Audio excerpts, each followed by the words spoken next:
Hello there guys and welcome to another episode of Genuine Chit-Chat. This week I am joined by the powerful Millie Manders from Millie Manders and the Shutup.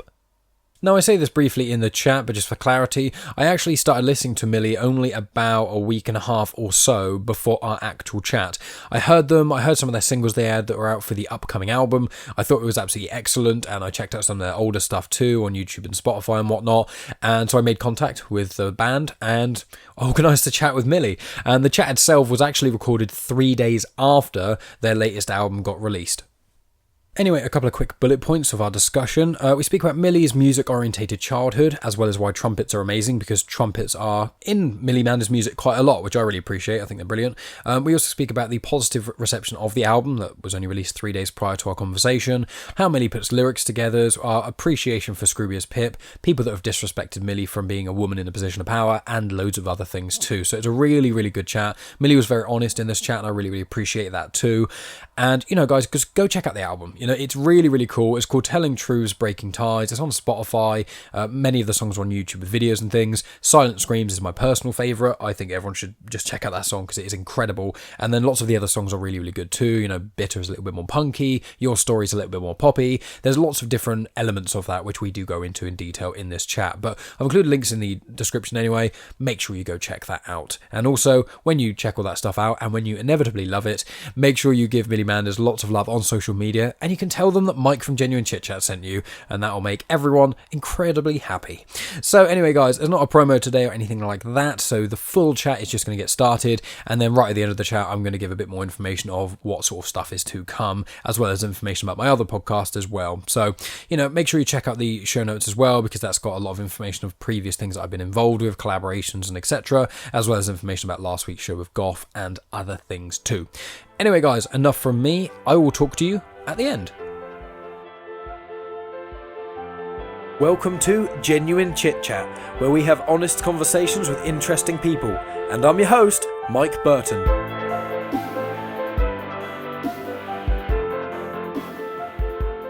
I am here today with Millie Manders. Millie, it's absolutely wonderful to have you on the show. I've been listening to your music only really for about a couple of weeks now. I basically listened for about a day or two, and then I was like, nope, I need to speak with this person. I saw that you had an album coming out. I was like, this is brilliant timing just for me. I know for you, you've had delays with the album and obviously lockdown and all that jazz, but I listened to a lot of the music that was coming out, and I was like, I want to speak to this person. So it's absolutely wonderful to have you on the show. Why don't you elaborate a bit more of who you are and the music and things? Okay, well, firstly, thank you very much for inviting me to come and have a chat with you. It's really nice to be here. Elaborate on who I am. Well, I'm Millie Manders from Millie Manders and the Shutup, which is a cross-genre punk band that tours around the UK, and we've just started to tour around Europe, or we had just tour around Europe. One thing you said there was that we had album delays. Well, actually, we didn't delay anything at all. We stuck to the entire release plan, which was a total blessing to us, to be perfectly honest.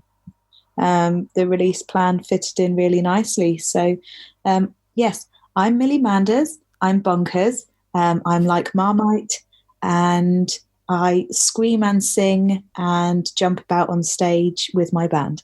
And you love cats. I love cats so much. My cat is directly behind me, snoozing in her little birdie basket. There she is. She knows. See, she knows when I'm talking about her. Can you see that? Yeah. Hi, Matty. Yeah. Those listening, obviously you can't see Matty Catty, but we both can. So it's a good reason to go on social media, isn't it? Go follow on social media for the chance to get a photo of the famous cat. That's what you want. She's got her own Instagram @MattyCatty_. Go follow Matty Catty. She's far more interesting, infinitely more interesting. She has pink toe beans and fluffy paws. I mean, animals are just incredible, and I'm sure we'll be able to speak about that. But let's speak about the music first, because I will get sidetracked about speaking about cute, fluffy things. One of my cruxes. And so what I want to ask, a phrase that I'm sure I haven't coined. I haven't heard anyone say it, but I'm sure I haven't coined this. But it's genre fluid, and it's play on words of more so how I would describe certain either individuals who like bands of huge variety of genres, which I know yourself and myself are one of one each of those people. But your band itself, one of the things that I admire the most about Millie Manders and the Shutup is it's almost a thing that is genre fluid, where the whole album, as an example, you can listen to each song and it's almost different genres, not only per song, but within itself. So I wondered if you could speak about where your musical beginnings almost started and how this sort of mishmash of genre appreciation has sort of culminated for you. Right. Well, I mean, I grew up in a house that was heavily saturated in lots of different genres from both sides of my mother and my father. My dad was what HMV coined as the £30 a month dad. Which was just somebody that when they got paid, they'd spend an average of 30 quid on new releases and albums. And my dad always wanted to find out what was new. So he'd go down to, it wasn't actually HMV, he would go to the local CD store and speak to the guy that ran it. And this guy would recommend these new releases. So from 1990 onwards, I was already listening to Cypress Hill and Prodigy, Red Hot Chili Peppers, and just tons of really interesting, vibrant music. And I ended up taking my dad to see Cypress Hill for his 50th birthday. And that was Skull and Bones tour, and that was at Brixton Academy. My mum was really into the old R&B, so we had loads of CDs of things like Chuck Berry and Aretha Franklin and James Brown and Otis Redding, but we also had things like the Carpenters and a host of like 60s and 70s pop music. My dad loved old school punk, so Ramones and Sex Pistols, Madness, the Specials, and then my mum also would she'd buy those magazines that were like, you'd get a CD with them every week. And she invested in the classics. So we would listen to Holst and Mozart and Rachmaninoff. Instrumentation wise, I started playing piano at 5, tried recorder when I was 7, and immediately fell in love with clarinet, which I started when I was 7. I took my grade 5 on clarinet when I was 11 and then went on to saxophone at 12. I quit woodwind at 14 because I was a stroppy teenager and I would rather be chopping up my clothes and dyeing my hair out of my bedroom window, smoking cigarettes, which was really bad. I was a red. By the time I was 14, I was a total tearaway. I'm really sorry, Mum. And then at 15, I found my voice. I didn't turn back to physical instruments until I was probably in my early 20s. So it was the concentration of my voice from being 15 onwards, and that was where I suddenly started going, actually, I want to be in a band and I want to front a band and that kind of thing. So yeah, there you go. There's a history in 2 minutes, 30 seconds. Brilliant. Absolutely perfect. There's a snippet right there. Well, with Millie Manders and the Shutup, was that the first band that you were in, the first band that you kind of started, or were there certain ones along the way? Oh, gosh, no. When I found my voice at 15, I was in a little band. Can't even remember what we called ourselves, but I wrote my first proper song then. I'd been writing songs and poetry pretty much all my life, but I wrote my first proper song with a guitarist when I was 15. Then at 16, I got into a band that called ourselves Prosthetic Eye, which was, for me, that was my first proper band because we actually played gigs and we went out and played gigs around the local area. And actually I had another band before the one that I'm in now, which is called Second Sense. And I never tell anybody that band name. So there you go. Wow. You're definitely the first podcast I've actually told that band name. But we had like 3,000 followers on MySpace, and we'd get 300 or so people to a London gig. We actually had a really, really good following, but we signed to a very bad record label who was stealing all the money of the record label from their wife, and transferred all of our music into their personal name, which meant that they owned our assets illegally. So we had to go through 5 years of legal battles representing ourselves through the courts, which meant that by the time we'd finished that and had our music again, we'd lost all our fan base. So in 2012, I cut everything down and went solo, completely rebranded, started from scratch, started a new Facebook page and all the rest of it, and then started my journey again. And it wasn't until 2014 that I started to recruit permanent band members. And even then, it's been a massive journey of band members coming and going, or being asked to go. But for the last year, I felt really happy and secure, and like I have a team of not just players, but writers and support. And we support each other, and we have this really good network between us. So, yeah. Yeah, and it's one of those things, because like I've had several friends of mine on the podcast, and my brother, and numerous ones have been in bands and things quite a lot. I, however, have no musical talent at all. I played a little bit of keyboard when I was younger. My teacher said I had potential. I never practiced, couldn't be bothered, and just failed. Well, I didn't fail. I just stopped. And I've been a massive appreciator of music. My dad, he was really into music. He liked classical, but he also liked prog rock, and he liked Genesis, Peter Gabriel, Bowie, those sort of things. But also likes Dream Theater, and I would occasionally get him into music and stuff as well. Mum just likes pop and Motown pretty much.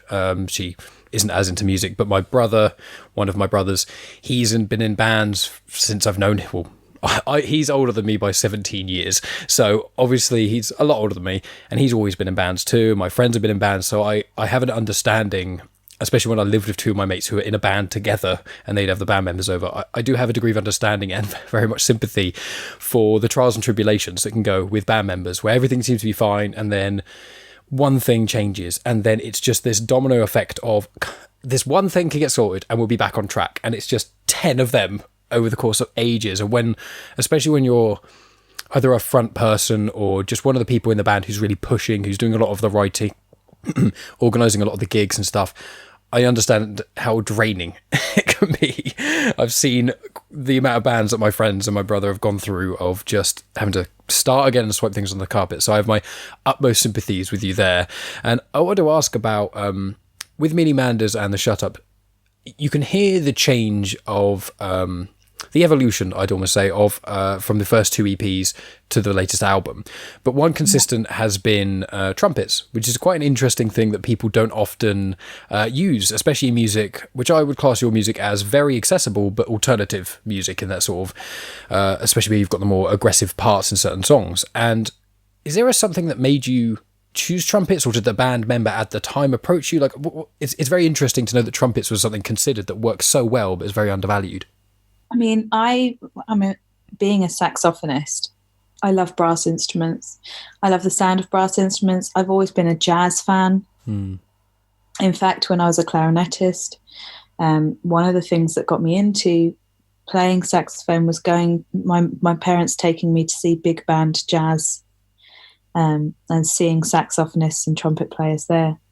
So the sound of any brass instrument is a happy vibe to me. It's something that makes me smile. And, I love going to shows where, and it doesn't matter what genre it is, I love going to shows where brass instruments are involved, because when you get a really good brass hook, like I just have a grin on my face, And quite often, like bands like, I don't know if you know Popes of Chillytown or Call Me Malcolm, before I ever learn the lyrics of the songs, I know the tune of those horn hooks, and I will be down at the front like ba-da-ba-ba-ba, like I'm singing the horn hooks back at the band because I love it so much. So that's really integral for me. It's, it's not just, people say that we're a ska punk band. We're not really. I mean, we've got some ska influence, but we're definitely more punk. It just, we happen to have horns and I love them. Actually, I didn't even know if we were going to have trumpet on the album, but because we've had trumpet players. But Dom, our saxophonist predominantly, learned trumpet and learned the parts on the trumpet in something silly like 3 months and Wow. nailed them in the studio. So now he has a trumpet and a saxophone on stage. And funnily enough, you mentioned violin before we started to record. He can play violin, and one thing that I really want to do with the next release, or at least the next release of original songs, whatever that may be, really want him to get a violin in there, because I love punk with a bit of strings. Yeah, It's incredible. I just think I don't think there's any music that can't be not necessarily bettered, but improved in going in an at least equal to direction with so many instruments. Like Metallica are a good example. I'm not necessarily the biggest Metallica fan. I think they're really good. I appreciate what they've done. I've seen them live, etc. But I absolutely adore their S&M album, which is their greatest hits album, but they did it with a symphony orchestra.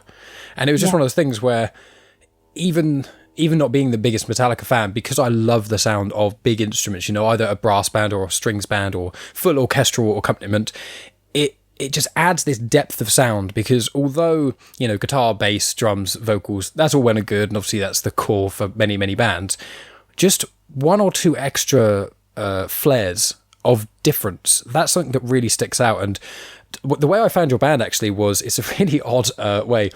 My girlfriend Megan, she doesn't like alternative music as much as I do. She still has a harder time with unclean vocals, or for listeners who aren't used to that term, shouty, as my mum calls it, shouty music. And it's one of those things where she's getting more and more into it slowly over time, but I'm trying to show her bands that are kind of genre fluid in a lot of ways, the bands that kind of toe the line of heaviness and things like that.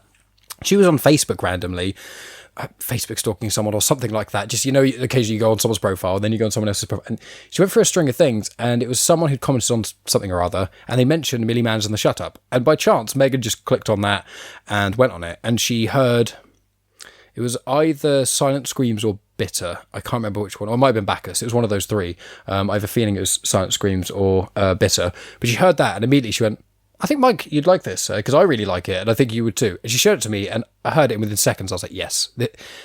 And it's one of those things where I think, because you have not only the different genres within it, but also I think the trumpets and just almost alternative instruments, I think that's one thing that as soon as I heard your band, that was an immediate switch of, they're doing something different, which shouldn't really be that different because it's so brilliant. But the fact that you went to do that, I want to applaud you on the fact of sounding different enough by culminating and combining so many different aspects of things together. And it struck me as soon as I heard the band, if I'm honest.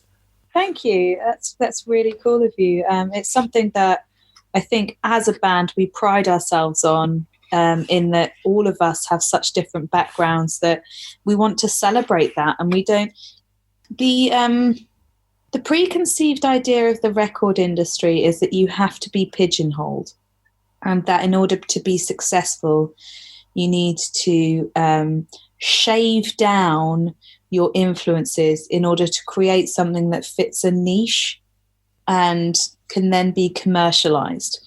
But actually, I think that, and I'm not saying this is going to happen with us because, it's 1 in a million, that if you think of any band that has been truly successful, they have done things their own way. They have created something unique. They've done something that not completely unique, because music just isn't anymore, but they have created their own crest of a wave, by being true to what they want and true to what they love. And so I personally think that whether you make it or not, the best thing you can do is stick to what you love, write music because you love it and not because it's going to fit into a little box that someone's going to think is commercial. And we're really proud of the fact that we have stayed true to that value, and we've got in everybody's influences into the album. So everybody has a track that they really love. I'd probably say that every band member has probably got a track that they don't love as much, but that's part of being in a band that is also a democracy, So I'm really pleased that you've pointed that out and that you feel the same way, in that we do have a huge amount of genre influence, and that's why we like to call it cross-genre punk. Yeah, exactly. I mean, listening to the whole album, I mean, there's, I think, Poor Man's Show, that's got a sort of a reggaeton sound to it, in obviously, especially the guitar. But then you've got, you've got Bitter, which is a lot more that sort of punky sound, the punchiness. But then you've got the hook of the chorus, of course. And then I think Your Story, that's a more, I always hesitate to say poppy, because I have a... Pop punk. It's 100% punk. It just happens to have a good saxophone on it. Yeah. But yeah, Your Story is like full on pop punk. Exactly. So I always just hesitate to say pop because it sounds like a douchey thing to say, but whenever I hear the word pop music, I'm always like, because it's like pop just means popular. So it's like, oh, it's popular music. But it's like, but doesn't pop music now isn't the same as what it was a decade ago, or even, so the pop as a genre is always one of those weird ones I'm always hesitant to use. But the album is it's so diverse. And I want to ask, is there a track that you most enjoyed writing, and is there a track that you're most excited to perform live, or that you may have already done so? I'm not sure that there's a track that I think Panic I'm actually really excited about performing live, because, well, once we're allowed crowds again, because I think that's the sort of track I can see a whole crowd jumping to. Like anthemic. Yes. I hope. It would be nice. I've got a very personal connection to Poor Man's Show. Mm-hmm. That's a really important track to me, but funnily enough, one of the least popular amongst the band in general. But really, I'm very emotionally attached to the socioeconomic crises that we're experiencing. So Poor Man's Show is really important. Glitter Mix is a very personal track for me. But to be honest, I just love performing. I really love going out there. I love seeing people connect to the songs. I love receiving messages from people who have connected to the songs, who can't wait to see them live. And, it's only 4 days in since we've released this album, and already the response has been unreal. And I don't think there is a track yet that someone hasn't said, this is probably my favorite track, which is just mental to think that out of all 10 tracks, there's somebody that thinks each one of them is their favorite track. Like, I never, ever in a million fucking years thought somebody that was going to happen. I was hoping that it was going to be a nice response, but I've gone off on a tangent a bit here. Like, I love performing. I can't wait to perform all of them. And I'm just so made up by the insane response that we've had. I literally cannot believe it. Well, I think it's well deserved. I mean, not only the music videos you've released and the way you've done it, sort of the cleverly done. So, you recorded the album last year. I think it was December 2019. I think I recall you saying, yeah. So obviously you had this planned, as you say. You released a single and with a video, and gave it time to resonate with people, and then when it was like the time which people started getting, because when you release one track at a time, it doesn't have the longevity of an album, obviously, because it's just the one track. So you release that, and then after a period of time, it starts to wane in just it's not at the forefront of people's minds anymore. And then you release the next one, and you keep building that, and it's snowballs eventually. And then when you've got the album out, each track has got its own base of people who enjoy it loads, and then they all culminate together, which is brilliant. And it's funny you say with Glitter Mix, because of the album tracks, I'd say the singles you have released thus far I would probably argue, are not necessarily the strongest, but my personal favourites, I'd say. I think Silent Screams is probably, and I'm not just saying this, it's probably one of the best songs I've heard all year. I think that is genuinely, as soon as I heard Silent Screams, Megan's actually, I've got a tendency to overplay Silent Screams, and I then have tried to not play it as much because I know I'm playing it too much at her, but then I've been singing it as well. And also I'm a terrible singer, which doesn't help matters. So I was singing it earlier, and then Megan sang it back and said the melody, but was saying different lyrics, saying you can't keep singing this at me in the melody it was doing.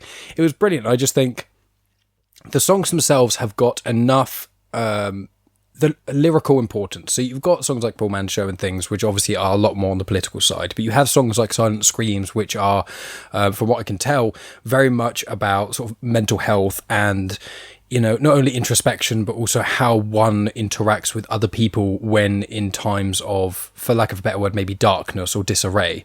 So I feel it's very important and clever in the way that you've released an album which has lyrics people can connect to in an emotional sense, and it can resonate with them in that way, while also other songs giving a political message and spreading good ideas and things. So I just think that those ideas, when you put them on paper, do you write, like, do lyrics hit you out of like random times of the day, or do you sit down and say, I need to write?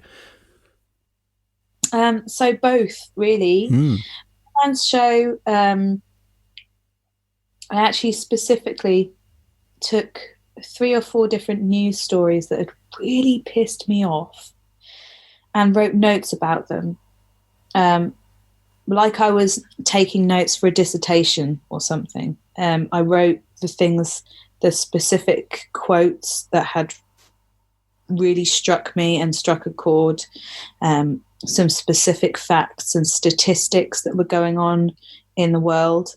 And I wrote my lyrics around those facts and figures because I was so angry, so violently, horrendously angry that these things were happening, that I felt it was necessary to get some of that down and perpetuate that, to immortalize that, and keep reminding people that the powers that be are not gods, they are the devil.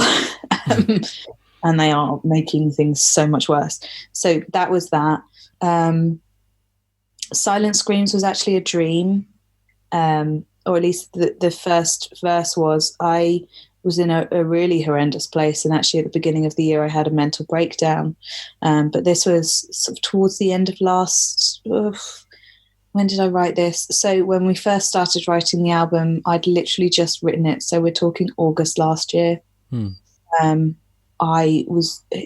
My breakdown took a good 6 to 8 months to finally fruition. But I was suicidal thoughts for a very long time.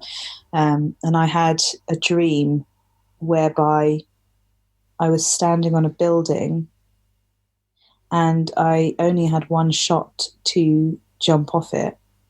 And I was calculating which direction to throw my body to be the most effective, in order to ensure that my neck broke in a certain way so that I definitely died rather than became a vegetable and a paraplegic.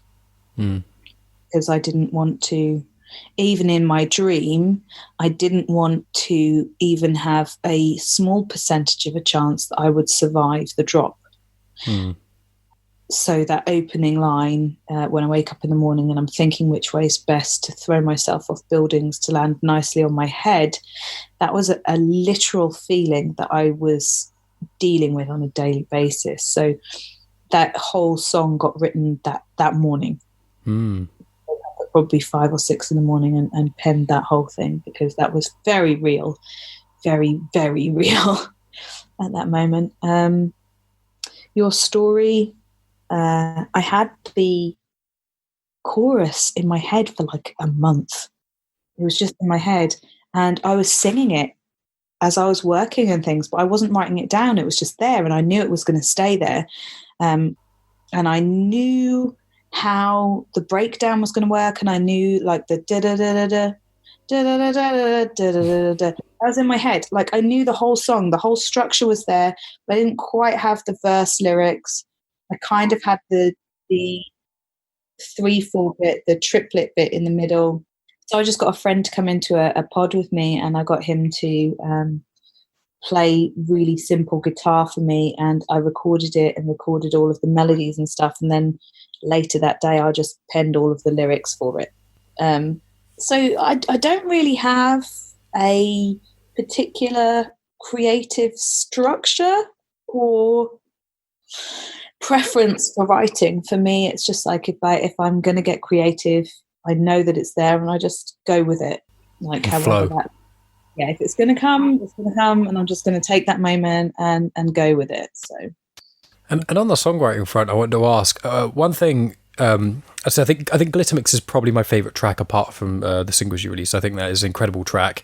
But I say my favourite moment on the whole album, although I love so many of your choruses and so many lyrics, the verses, I think if I was like on my deathbed and you were like, well, you have to listen to Millie Manders, but you can only listen to 15 or 20 seconds of it, what part would you listen to? Which would be a very bizarre situation to be in. But if that was the case... if that was the case, it would actually be the end of Broken Record, the sort of a cappella bit that you do in itself, where it's got so many different voices of it. Okay, interesting. It's because it's surprise. It was a surprise in the album. It doesn't come out of nowhere because the song very organically goes to it. But it's one of the things that there's so many parts in the album that are like one-offs in a sense, and I really really like that. And I just think the end of Broken Record, I really like the song. I was like, oh, that's a really cool song. And then the end, and I was like, I don't know what it is, but there's something about the ending. I mean, how was that to record out of interest? Because how many vocal tracks do you think there were? Like, I'm not sure how many, if you know off the top of your head. It sounded like there were probably 3 or 4, but there was probably more like 6 or 7. Triple tracked all of the main vocal and then did all of the harmonies around that. It's funny, Broken Records, another one that I just had in my head for days, and so poor James, my guitarist, I play guitar very badly, so I fiddled around and found the chords that I knew the song was in, and sang a version of Broken Record that was literally like a Broken Record in my head. And I think it was on GarageBand or something horrendous. And I did all of these vocal layers on there, and I was like, I kind of want this to happen, and I want this to happen in the middle, and I want it to end with all of these like a cappella vocals and stuff.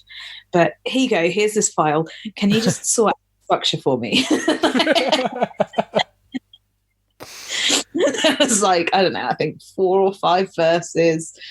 And it wasn't like I was like, okay, so the breakdown's going to be here and this is how we're going to split the verses up or anything. I kind of had a rough idea. So he got a rough idea of what I wanted structure-wise, but otherwise I was like, just build around this. This is the song. Just chuck that in. Yeah. And I also found with a couple of other tracks, one of my favourite things when I listen to music, especially with strong vocalists such as yourself, is I love it when you have more than one vocal track. And I am a bit of a musical scrub, so apologies if I'm using the wrong terminology, but I think it's canon is one of the things where one starts and as it finishes the bar, then another thing comes in and it kind of does that. And then there's also obviously unison is all at the same time. But I think I'm pretty certain it's Silent Screams that happens, and I think Your Story or Bitter, apologies, I can't remember which one, but the last chorus, the like reprise, comes in with an extra vocal track or two.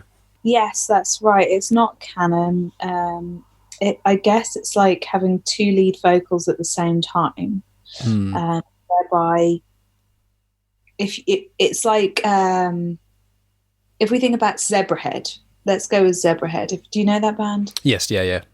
So Zebrahead have 2 lead vocalists, one that sings and the other one that raps, and sometimes one of them is singing and the other one is rapping in unison.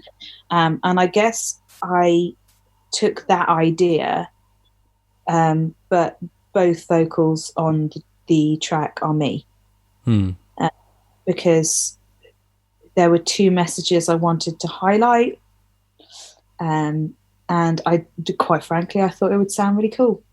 Well, you're right. I did it. Gold star. I'm pretty sure that's where the thought began and ended, actually. That's good enough. I mean, not every question has to have some sort of, sometimes it's just, I just put it in there because I thought it sounded cool. Like, there's plenty of good reasons people have done that sort of thing in music and movies and God knows what. But I wanted to ask, I noticed in one of your videos, I believe it's for Teddy, that you're wearing a Scroobius Pip top. Yes, I am. Yes, and I just want to highlight, and I think you're wearing a cap of Scroobius Pip on, it's either another video or it's a photo shoot. It's the one where it just says Pip on the underneath of the flat cap. Issue. I don't think I've worn my Pip cap in a music video. Yeah, I think it was a photo. Cap a lot. I just want to highlight saying Scoobius Pip's amazing, both in music, but also he's one of the reasons that I actually started podcasting. His podcasts are brilliant. I love how frank he is, and just how, like, I don't know, there's just something very comforting about Pip when he's doing a podcast. You do feel like he's your best mate. Yeah. And he gets the best out of every interview that he has in that way. Like, everybody that speaks to him seems to be like his best mate. Yeah. And I love that. The first podcast I ever listened to was with a girl called Jordan. Jordan. Oh, is that the trans individual? Yeah, dark black friend or dark tall friend, I think is their pseudonym. She's just incredible, and I loved listening to the journey of Jordan from being a male performer into, like, blossoming into the female performer, and the journey that she had to go through, and all of that uncertainty and confusion, and certainly the audience not necessarily being supportive, and the song that was played at the end of it, I just thought it was incredible. Yeah, Pip's very clever. I love everything about Pip. I loved what he did with Kerrang! It was Radio X, and I love his podcast, and I think his merchandise is clever. I think everything that he does is just incredibly well thought out. Maybe it's not. Pip, if you're listening and it's not well thought out, kudos. Because you clever. Well, it's like a lot of his music videos, they're one-shots, and one-shots are one of my favourite things in the whole world. Like, if I see an action movie and it has a one-shot in, the whole action movie could be complete dog shit. But if it's like the Raid 2 or I think Daredevil Series 2, Old Boy, loads of classics. It's just a one-shot scene. They're the best. I could go on about one-shots all day. I'm not going to, but I could, just so you know. And I was going to ask as well, with while on the subject of sort of when we were kind of speaking about lyrical meanings and things like that, and obviously Pip being a front person and all that sort of jazz as well, have you had? We touched upon it before recording, and we want to save it for this, so I thought I'd ask now. As a woman, there is immediately prejudices that come across with that as well, but also being the front person of a band adds to that as well. And then you've got other things such as, I know you have tattoos, as do I. Tattoos, there's still stigma around them for some fucking mental, unknown, stupid reason of, sorry, your skin needs to be blank, and if you colour it in any way or have art on it, then you're a fucking terrible person. It's not as much now. I am over exaggerating, obviously, but generally it's more so the older generation who feel that way. But have you had many individuals or groups of people dismiss you due to you being a woman, being a powerful woman as a front person of a band, tattoos, any sort of, because as you've quoted to yourself being in previous podcasts and things, opinionated, which just means interesting in my opinion. So I'm interested to know if you've been in some of those situations and how you potentially handled them, if you wouldn't mind sharing. Lord alive, I mean, how long have you got? Doesn't have to be every situation. Like, my CV is probably about 4 pages long, and a lot of those jobs would have been in management. So the things I've come up against, let's see, men wanting a refund in a retailer and me explaining to them why they can't necessarily have that refund, and being asked to see the manager. And when I've explained that I am the manager, it's, well, I want to see your manager. Well, no, you can't, because I'm the senior manager here. I run the store. Don't be stupid. Get me your manager. Ooh. Don't be stupid. Get me your manager. Literally, that wasn't a unique situation. That was a regular occurrence that I guess a woman that looks like me, or a woman in general, I would have to guess as to what was going through their tiny, tiny mind at that point.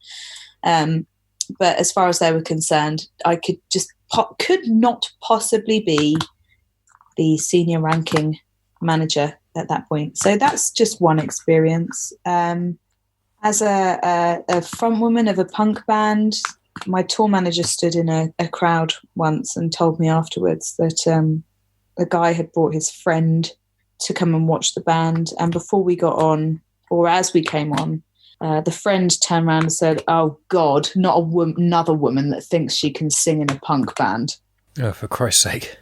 By the end of it, apparently he was very complimentary, but it was the assumption that a woman would not be able to hold their own as a front person of a punk band.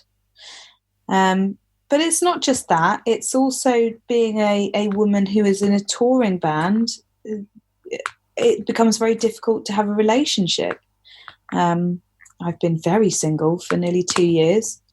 The last person I dated told me that I should be single at this point in my life. I see. And what they were insinuating was that a man would never wait around for a woman to be touring around the country. Right. And that's a fairly common thing. And I don't blame men for that. I don't blame anybody for that. Women are taught to be people that should wait around for their man and be patient and be there and be subservient and be the homemaker. And men are taught that women should do that for them. And so as a woman in music, and as a very strong, independent woman in music, it doubles down on the problems that I have finding any kind of relationship. And that's not to say that I'm difficult in a relationship. Actually, I'm very multifaceted, and I'm a very good, I'm going to blow my own trumpet here. I'm really sorry, Mike. Go ahead. I am a good businesswoman. I know that I am. And I know that I run my business with an iron fist. I know I expect a certain level of commitment and high work ethic from the people that are in my team. And that's not just my band. That's anybody that I work with. And they know that. But as a person in a relationship, I'm also a hopeless romantic, soft as fuck, and completely like if you can win me over, then you have me. Literally, that's it. I'm 100% there. So being a woman is just really fucking tough. Like, there isn't really any other way of putting it. Every part of my life is tough and made harder because I'm a woman. Mm-hmm. And that's not necessarily a complaint either. It just is. Yeah. It's one of those sort of, unfortunately, shitty things. I mean, it's not like, oh, it's just one of those things we can't fix. Obviously, taking lengths to, explain to fuckwits who for some reason still believe in specific, men are better than women, or that women belong in the kitchen, or any of that. Oh, I had one the other day, and I won't say who it is, because if they end up listening to it, I don't want them to realise that I'm talking about them. But I actually had someone a guy turn around to me the other day and categorically tell me that, first and foremost, I can't tell him what it's like to be a woman, because that's discounting half of the human species from their opinion. And that they absolutely do not believe that women are considered arrogant if they are opinionated, they're not considered bossy, and that all of those age-old stereotypes no longer exist anymore, because we've obviously evolved past that already. And I'm just looking at this person like, I want to give you a bust lip right now. I want to high kick you in the face, and I'm going to try really hard to keep my cool, because actually I know that you're not a horrible person. You're just completely deluded. Well, I know, like, from what I have observed, shall we say, I've noticed a lot of the time that it's not in every example, but I've noticed quite a common thing for a male to call a female ex is crazy. Now Yes. And it's like, I'm not saying that there aren't crazy women out there, because there's crazy people of both genders out there, but it is one of those things I've noticed a lot in not only media, but also just general stuff. It is immediately, it's like, you know, oh, she was crazy, it was a crazy bitch, that sort of thing. And then you find out, oh no, he was like cheating on her and she found out, and therefore she's crazy because she, you know, screamed at him when she found out. It's like, there's all these weird... It's not even just that, like, no. You guys that cheat on their women and tell the girl that they've cheated on them and do the whole gaslighting, baby, I'm so sorry, I'll never do it again, and it's because I felt trapped. So what they're saying is, I won't do it again, but just so you know, it was your fault that I did it. And then, of course, these poor women, and I'm included in this because I was in a gaslight relationship like that cheated on me. You're then consumed with jealousy because you think it's your fault that they've done it, but you're scared that they're going to do it again. And so you're constantly in this freaking battle. Like, so you become crazy. There's no two ways about it.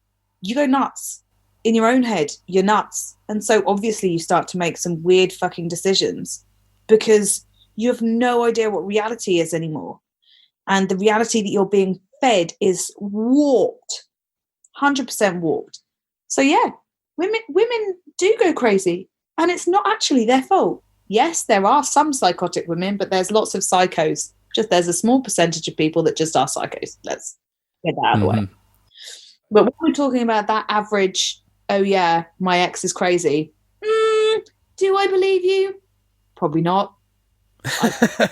Ex, I would quite like to speak to the ex and find out why you're calling her crazy.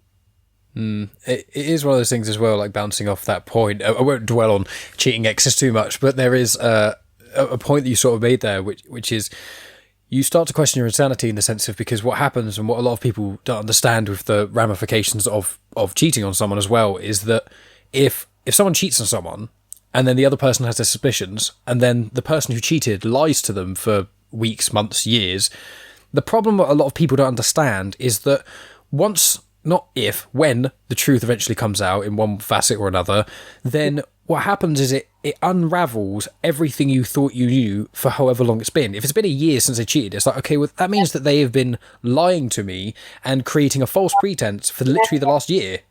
Yeah, exactly.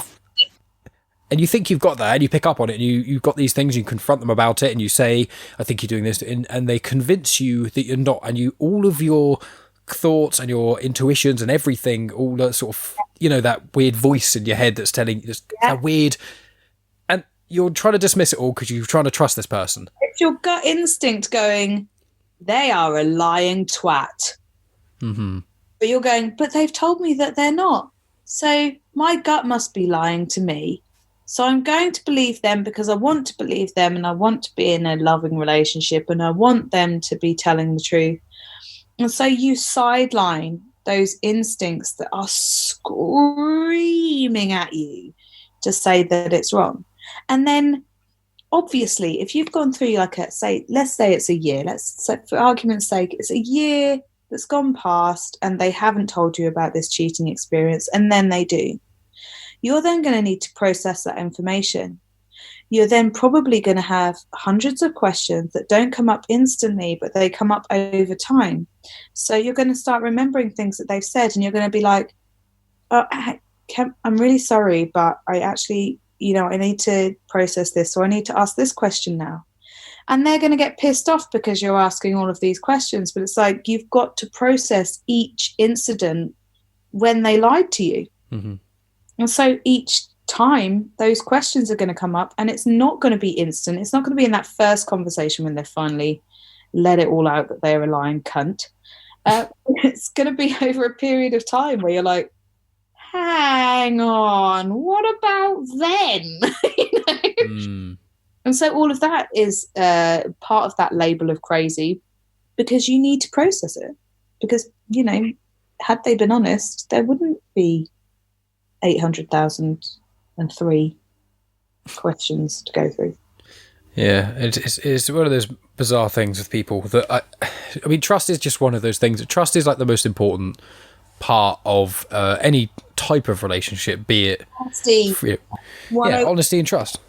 Yeah, it's just one of those things. It's like, because the moment you can't trust the other individual, and you can't trust they're being honest with you, then it means that their word means nothing. And I'm one of those things, it's quite old stereotypical phrase, but it's, a man is nothing without his word. A man's values of his word. If I say to someone, me as an individual, that I promise them, and I don't often make a promise, because I'm one of those people that if I say I promise to you I will do this, I will break my back trying to achieve that promise. I don't do like a stupid movies where it's like, I promise I won't die, because when you watch a film and someone says that, you're like, oh, for fuck's sake. But, apart from stupid things like that. Yeah, exactly. See you later, mate. But it's one of those things, and I found that with linking in with the trust aspect of it, being in a band is one of those things that, how have you... With being in a band, obviously band relationships are different to a lot of other friendships and a lot of other types of relationships, because they're this weird mix of sort of kind of work, but it's a passion. So it's like passion work, like labour of love, while also you should be friends with them. But there's also, many aspects of it. I just wondered if you could talk about sort of almost band, the relationship of being in a band as one. It's quite an interesting thing that I find. I mean, it's going to be different from different bands. I would have loved to have had a band that I was in from high school, like the Skints, and that carried right the way through to now, and that we were all best buddies and all the rest of it. As I said before, I've had many lineup changes, and some of those lineup changes have been for reasons that have caused me great anxiety, PTSD, and massive trust issues. I'm grateful that I currently have a lineup who I trust, who support me, who have been there when I had my breakdown, who continue to support me and make sure that I am okay. But I have not been lucky with some of my band members, one in particular, that broke trust in ways that, for me, are still unspeakable. A heavy subject, I guess. You don't have to delve any further into that if you don't feel comfortable. I don't want to press any buttons that you don't want to. Well, it's that I never, like, people ask me a lot about my lyrics and things. I don't do outing people in public. Oh, no, I wouldn't want you to, no. So, yeah, trust is ridiculously important to me. And those that break my trust do not last anywhere near me. And that's friends, relationships, band members. It's incredibly vital to me to have a team around me that I can trust, who will support each other, who will support me to believe in the journey that we are on. So yeah, there you go. And I want to ask, linking still with the band of things, something that's quite what I quite appreciate of Millie Manders and the Shutup, especially seeing on Spotify and that sort of jazz, is a lot of the artwork that you use. Do you draw those things? Do you get them commissioned? I'm just interested where the sort of artwork kind of comes from. The concept of the art for the album, George kind of came up with that. We were all discussing kind of ideas and elements, and she kind of sketched that idea. But all of the artwork that I've ever had done since right at the beginning of being solo as Millie Manders has all been done by one guy, Dan Harris. He's a comic book artist. He has won a BAFTA award for Channel 4 for his artwork. His name is called Lou Scannon, which won an Eagle Award, which I'm a character in. But I found him, or rather I was introduced to him on Twitter in probably 2013. And we just became really fast friends, and he's still a really good friend of mine, and he's absolutely brilliant. He's a fantastic artist. He's a fantastic comic book writer. He has a great Patreon, which I think is Pencil Pirates, I think. But he's got lots of different projects, and he's absolutely amazing. And it doesn't matter what I want from him. you'll see that all of the artwork for the different EPs are very, very different, because he's so good at taking what I want and the description of what I'm looking for and making that a reality, and really honing in on the importance of particular aspects that I'm looking for. He's awesome. And imagery. Well, I'll make sure I'll look him up after our chat and things when I release the episode, and I'll include a link in the show notes to his site or Patreon or things. And I want to ask as well, still sort of keeping in line with everything we've been speaking about, essentially. I had the question, and it's just disappeared out of my head the second I was about to say it. So that makes me look like a pleb, doesn't it? I had it really spot on, ready to go, and I have completely lost it. So there we go, lost it. Regarding like with the band and all that sort of jazz, let's speak about. You are the band's obviously manager and whatnot. Do you do all the sort of social media and that sort of jazz as well? Yeah, that's all me. Yeah. So I want to say that because I do everything myself with the podcast, I write every social media post, do all the artwork and everything myself, and editing, and obviously being the host, which is the main thing I love doing, is speaking with people like yourself, and then it's all the other shit. Social media is one of those things. It's one of my least favorite things to do in the world, because it's like I want to get my show out there. I want, to highlight people such as yourself or anyone else who I collaborate with and have on the show. And I want to push them and put them in the spotlight, and any of my audience to see them who maybe haven't listened to the episode or anything like that.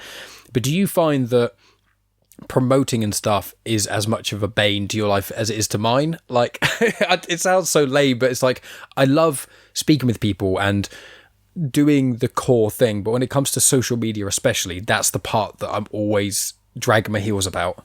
No, not for me. I think the only thing that drags me is that because I have 2 jobs as well, it's finding the time to do it really well, and I think I could do it so much better, and it just annoys me that I don't have the time to really put into it and make, like, I have so many cool ideas for content, but I don't have the time to make that a reality. No, I've been into social media for many years. In fact, longer than I've been trying to be a singer. So when I was at college, this is pre-MySpace days. So I'm showing age now. Thankfully, I don't have wrinkles for it. But I was actually on a site called iSound. And it was mainly American people, and I don't even remember how I found it, but I ended up on these forums and chatting to people on iSound, and we were swapping music and all the rest of it.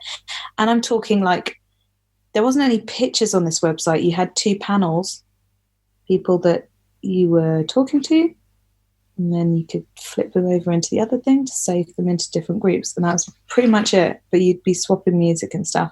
And then we all kind of followed each other onto MySpace, and we followed each other onto Facebook. So I've been learning about social media and learning about how to grow audiences and learning about community and value and friendship and the value of that for 21 years. I've been on social media for 21 years. So I really enjoy it. I really enjoy that aspect of it. I understand that there's lots of stuff that's toxic about it, but I've learned to be able to distance myself from that. I've learned that social media is more like video games. Like each social media platform has its own level ups and different unlock depending on where you're at and how many followers you have and all of that kind of stuff. So I find that really interesting. I find algorithms really interesting. They piss me off, don't get me wrong. Especially the Facebook algorithms that are actually trying to shut down any creativity. I want to punch that guy in the face. Seriously. Everything needs to look like a sack of meat right now. Anyway, yeah, there's great value to be had. And, if it wasn't for social media, I wouldn't have such an awesome relationship with so many of our followers. I've met some of my best friends through being in a band and meeting people on social media and then meeting them at a gig. There's so much value to be had through that, but I would do it so much better if I had more time. The problem with social media for me is that it takes a lot of time to do it and to get it right. And then, of course, there's the added thing of it taking away time from creativity. So, you know, I wouldn't be against having somebody help me with social media, but I'd probably let them do all of the gig posts, merch posts, that kind of thing, and just direct what I want to see.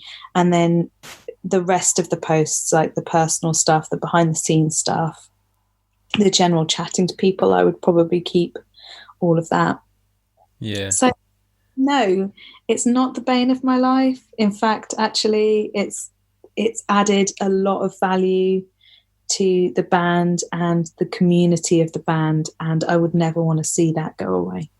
That's a very optimistic and very, very nice perspective on it. I mean, with social media, being the bane of my life is more in line with, because I have a job that earns money. Me doing podcasting doesn't earn me any money. It's just for funsies, and it actually costs money, to be fair.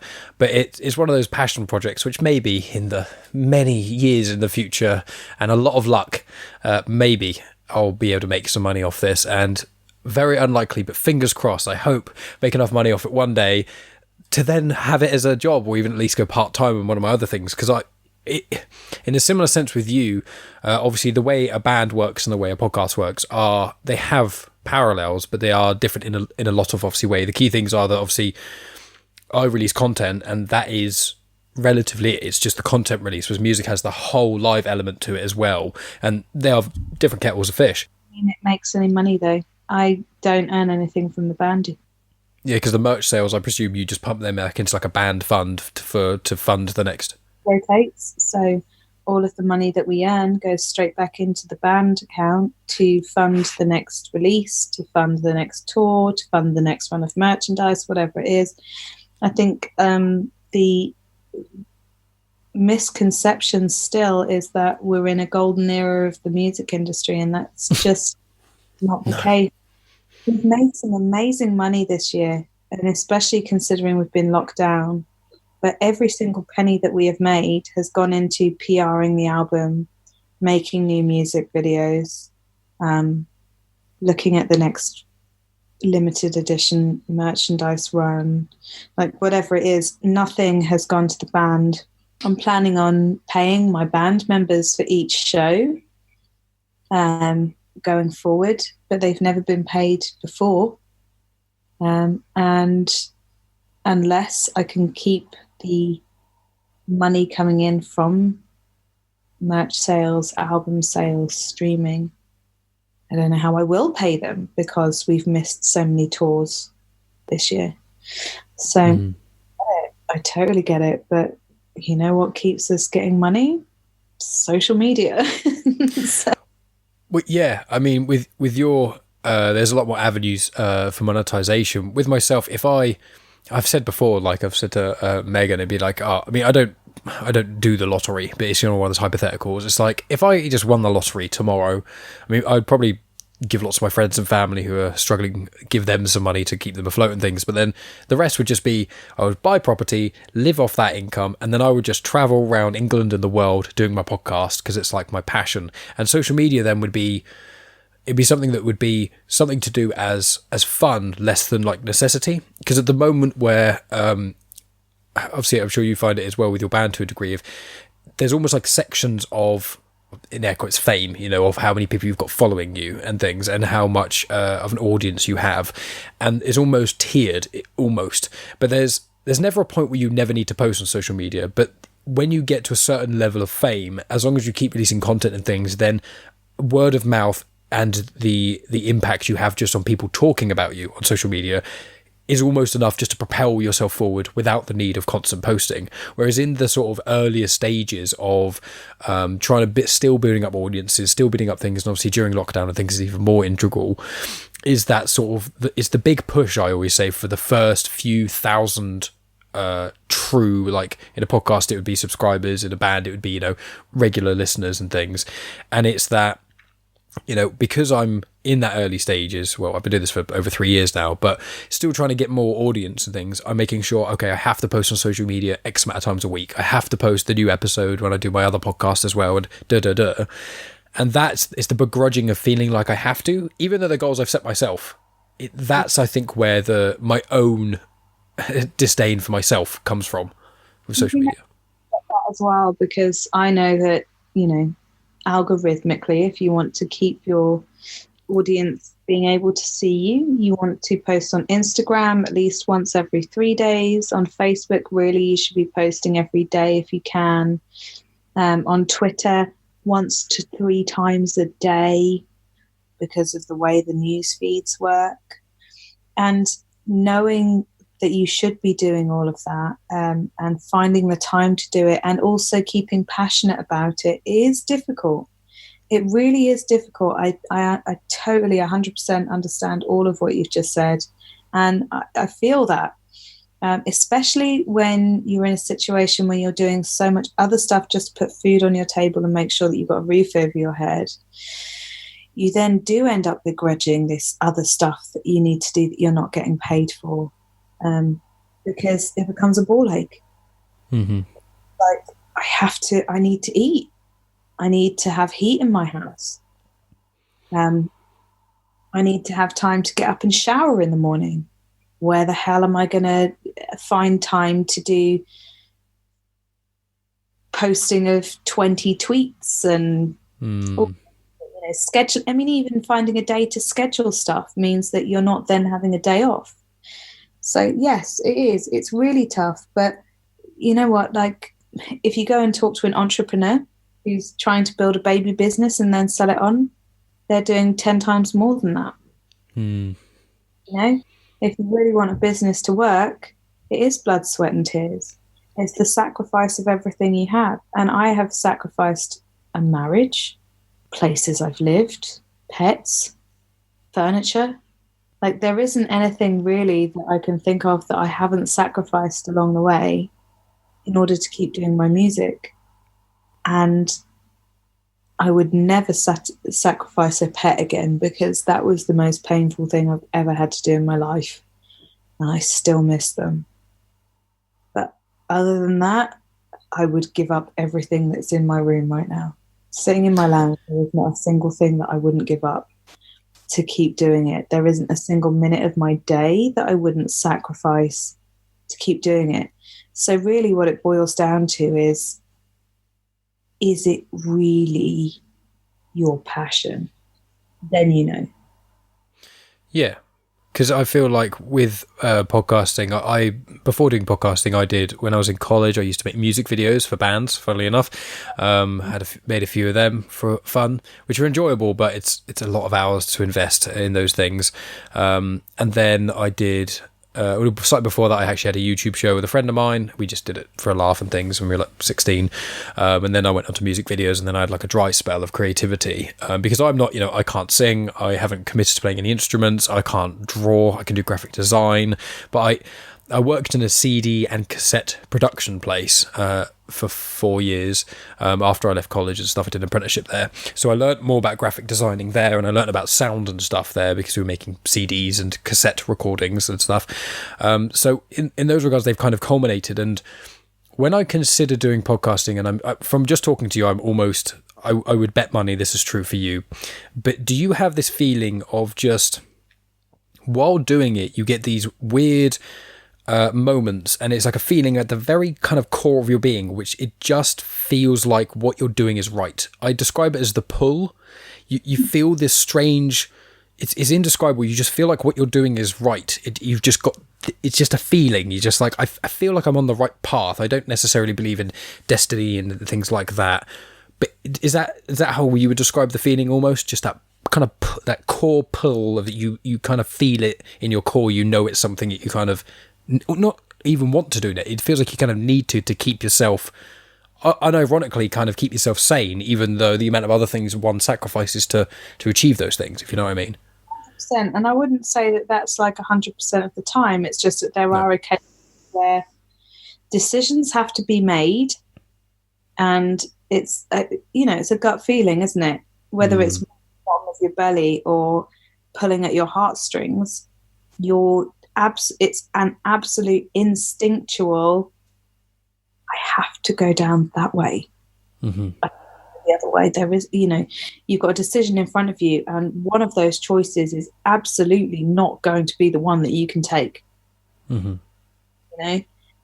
yes, the pull if you want to call it that, that's cool. Like, yes, 100%. I totally get that. There are occasions where it's just been that there isn't another decision I can make. This absolutely has to be the decision. So yeah, sure. Yeah. Because it's with podcasting, a lot of people don't understand, and we're getting to the end now, so I'll wrap up shortly. But it's one of those things I know with music. It's a lot of this. People don't understand how much time and money you have to invest into music videos just by themselves, as well as recording things. You know, going into the studio and spending hundreds of pounds per track a lot of the time, and if not more, and spending whole days, if not weeks, in the studio getting things right and all this stuff. And people, when they hear the 3-minute song or the 45-minute, 30-minute album, whichever release, or even a podcast that's an hour long, they just think, oh, that took like an hour of your time to release that thing that's an hour. And it's like, not a fucking chance. Try timing that, like music wise, even more so. But with podcasting, I'd say for every hour that is released, from the chat itself, the organizing, the research, the editing, all the stuff and posting on social media, minimum 5 hours, minimum. So, and that's just podcasting. That hasn't got the degree of attention to detail that one needs when releasing music. But it's one of those things where it's not. People have said to me before, where like, oh, how do you have 2 podcasts? How do you spend so many hours a week? And it's one of those things. It's not, oh, how can I fit this in? It's no, how do I fit everything else in? Is the thing. This is what keeps me sane. This is.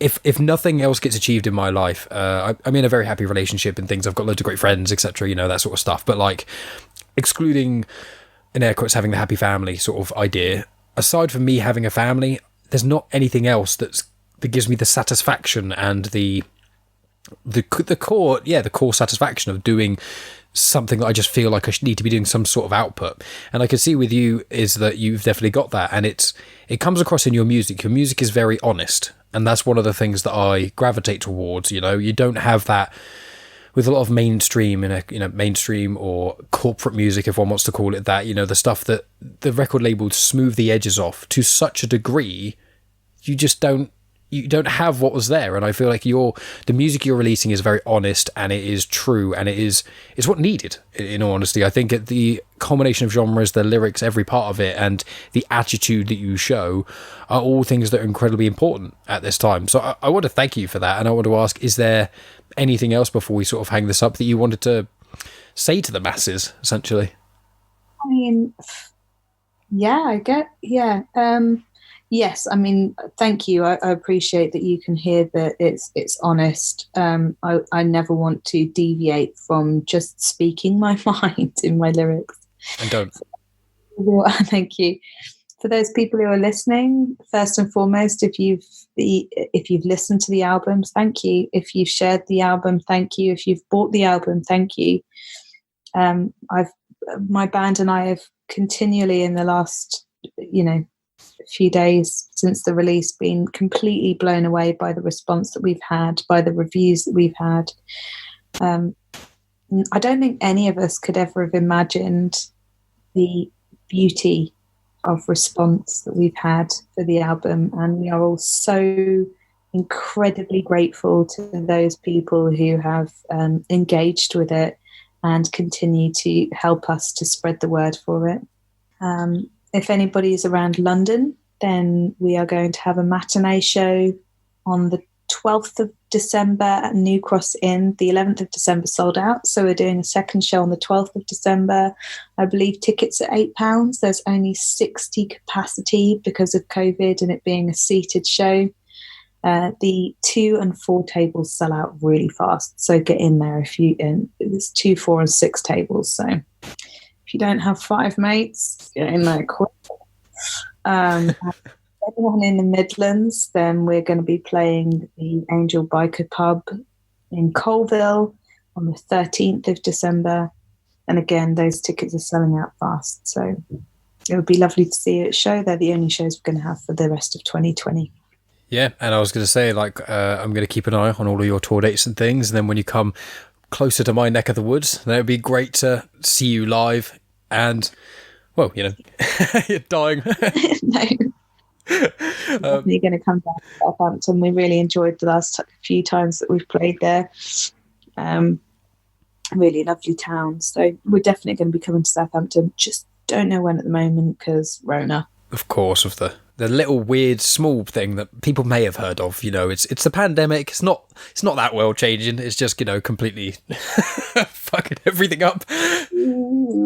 Yeah, but anyway, it's been an absolute pleasure to speak with you, Millie. I really appreciate you taking the time to speak with me, and also just thank you for releasing more excellent music out there, and I can't wait to see it live. Thank you so much for having me on the show. It's been really, really cool to chat to you. I hope you have a lovely week, and hopefully this won't be the last time I chat to you, Mike. It definitely won't be. Awesome. Well, thanks a lot, Millie. And you take care. Bye. And that's the end of the podcast. Thanks as always for tuning in, guys. As I said in the intro, and I think once or twice in the show, go check out Millie Manders' new album. It is amazing. There are links to it in the show notes, and I loved it as soon as I listened to it, so make sure you check that out. Anyway, so coming up over the next few weeks, I have got a two-parter recorded with my friend Scott Weatherly, who I've done collaborations with through Comics in Motion. There's like a big Star Wars thing we did sort of early this year, late last year, and we're in like a big group chat together and stuff. I'm also going to be going on Scott's show with Megan in a few weeks' time as well, so it's all married up quite nicely. But yeah, it's going to be Scott and I think we recorded the podcast probably about two months ago now, maybe even 3. We were meant to talk about H.P. Lovecraft, and we didn't even say his name. We ended up talking about sci-fi comic crossovers and special effects and loads of crazy things. It was like a 2-hour, 15-minute conversation, so it's a nice, big, chunky one, and it's just us two nerding out, which is some of my favourite things to do.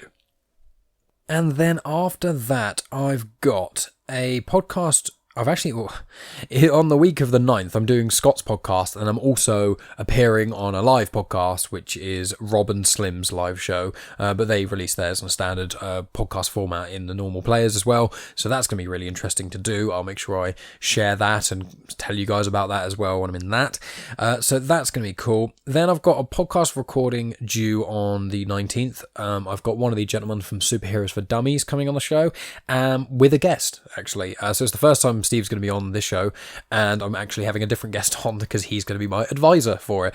I'm not going to go into the detail about what that's going to be yet, but I'm very excited about that. Then afterwards, I have got a podcast. I'm going to be on Comics on Trial on the 1st of December because I'm basically going to be arguing why Rise of Skywalker is the worst of the sequel trilogy. Megan's going to be the judge, and Tony Farina is going to be the defendant. So that's going to be really interesting sort of early time to that. So any of you guys who follow my other podcast, Star Wars Comics in Canon, on the feed of Comics in Motion, Comics on Trial goes on quite frequently there, and in the show notes I've got one Comics on Trial where I was with Scott. Actually, it was Paul from Superheroes for Dummies, and then Scott was prosecuting and I was defending, and it was actually the Phantom Menace. So it was quite fun to do that as well, and it's very fun to be able to do the Comics on Trial and do it the other way, where I'm actually prosecuting Star Wars rather than always defending it, which is the majority of my life, is defending Star Wars for plot holes and God knows what else. But that's really what you can expect from me for the future. I have got a podcast recording as well in December. It's actually going to be the 7th of December, and I'm very, very excited by it. I can't say who it is because just in case things happen, but it is one of the guests that I'm the most excited for that I've ever been for a show, and they're an author that is actually a New York Times bestseller, and I own several of their books. So very, very excited about that. I'll talk to you guys after I've recorded that. Or actually, I probably won't, because I think I'm recording it on the Monday, and then I think I'm releasing it that Sunday. So first week of December, you'll be able to hear that, hopefully. Maybe it'll be the second week. I don't know. I'm starting to ramble. That's probably a sign I should stop. Check my other podcast, Star Wars Comics in Canon. I do lots of Star Wars-y things on there. I had Tony Farina on to talk about Dr. Aphra. I talk about the Darth Vader comics. I did a Count Dooku biography episode where I just spoke about his life because, he left the Jedi Order, and in the films it's barely even really spoken about. It's just kind of touched upon. I've done loads of episodes about a big variety of different things. The one I recently did was actually the Journals of Old Ben Kenobi, which is quite exciting. So there's a comic series within the main run of Star Wars comics, which is Kenobi's time on Tatooine between episodes 3 and 4, and obviously there's the Kenobi series coming out, or at least filming next year, and I wonder if that's going to use some of the material from there. But if you can't wait for the Kenobi series and you want to know what Kenobi was getting up to on Tatooine while looking after Luke, listen to my podcast. I think it's only about half an hour or so long, and it tackles 3.5 comics, because the last one is like a half story.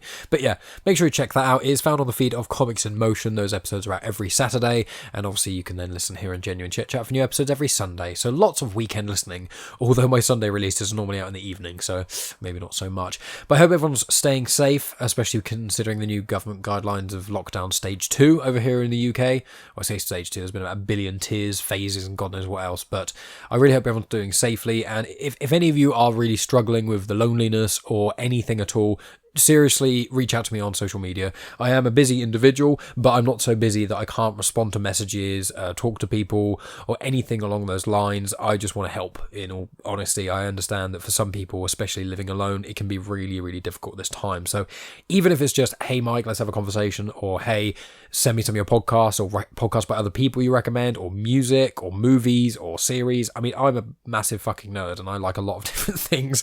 So unless it's car recommendations or sports recommendations, I can probably give you some degree of recommendations, even if it's stupid YouTube videos. I know quite a few of those too. But I really hope you guys are all doing well. Make sure if you are feeling lonely or anything like that and you want someone to talk to, please reach out to myself. And I've got plenty of other good friends as well who'd love to help anyone else out. I know how difficult it can be for these people, but I really, really just appreciate anyone listening to the show, especially in the current climate and things. I know that some people aren't listening to podcasts as much, but you do, not commuting and things, or maybe you've lost your job or anything like that. I know how shit it can be at the moment, so I sympathise with that, and I just hope that I can help in some way to get people through it. Anyway, enough from me nattering on. Thanks again for listening. I really, really appreciate it. Love to each and every one of you, and I'll talk to you next week.